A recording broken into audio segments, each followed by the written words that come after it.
राधे राधे बच्चों।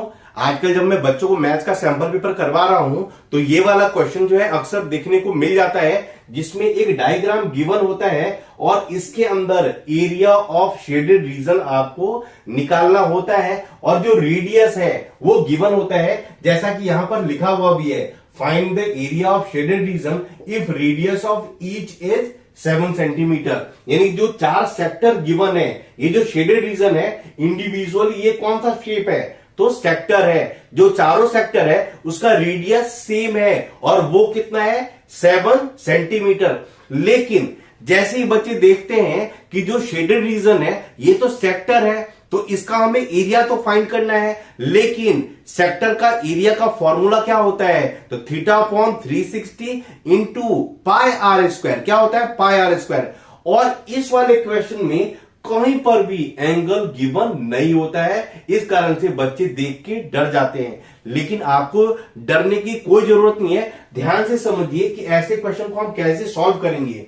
सपोज करिए ये वाला जो एंगल है इसको मैं मान रहा हूं θ1, ये वाला जो एंगल है इसको मान रहा हूं θ2, और ये हो गया क्या, θ3, और ये हो गया जो एंगल वो क्या है, θ4।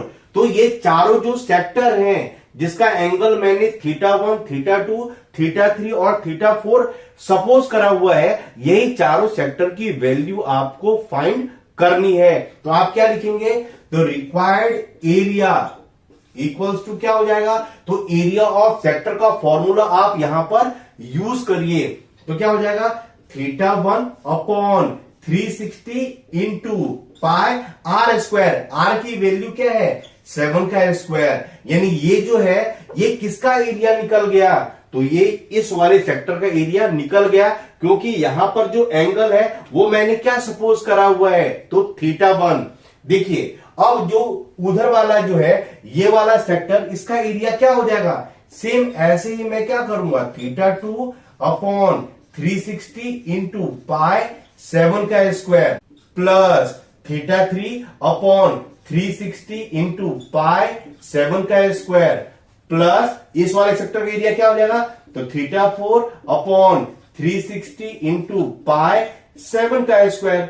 अब देखिए इसमें मैं क्या करूंगा, जो भी कॉमन आ रहा है वो उसको मैं इजीली पहले कॉमन ले लूंगा। तो देखिए यहां पर, यहां पर, यहां पर और यहां पर, इन चारों में क्या कॉमन है, तो एक चीज मुझे दिख रहा है कि 360 कॉमन है, तो 360 मैं ले लूंगा। पाई भी कॉमन है सब में, वो भी ले लूंगा। और जो 7 का स्क्वायर है वो भी कॉमन है, तो वो भी मैं ले लूंगा।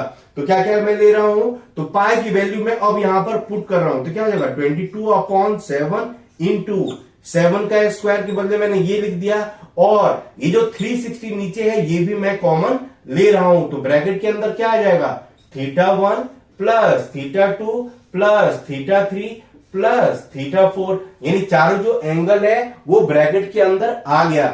अब मैं आपसे एक क्वेश्चन पूछ रहा हूं, क्या कि क्वाड्रिलेटरल के चारों एंगल का सम कितना होता है, किसी भी क्वाड्रिलेटरल के चारों एंगल का सम कितना होता है, तो 360।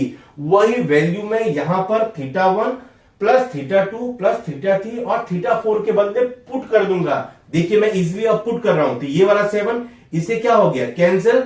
तो 22 इंटू 7 अपॉन 360 मल्टीप्लाई इन चारों एंगल के सम के बदले मैं क्या पुट करूंगा, तो 360। और ये वाला जो 360 है वो इस वाले 360 से इजीली क्या हो जाएगा, कट। तो इन दोनों को मल्टीप्लाई कर रहा हूं मैं, तो 22 इंटू 7 क्या हो जाएगा, तो 7 2 जा 14 और 7 2 जा 14 प्लस 1 कितना हो गया, 15 सेंटीमीटर स्क्वायर। ये 154 सेंटीमीटर स्क्वायर क्या हो गया, तो एरिया ऑफ पूरा शेडेड रीजन।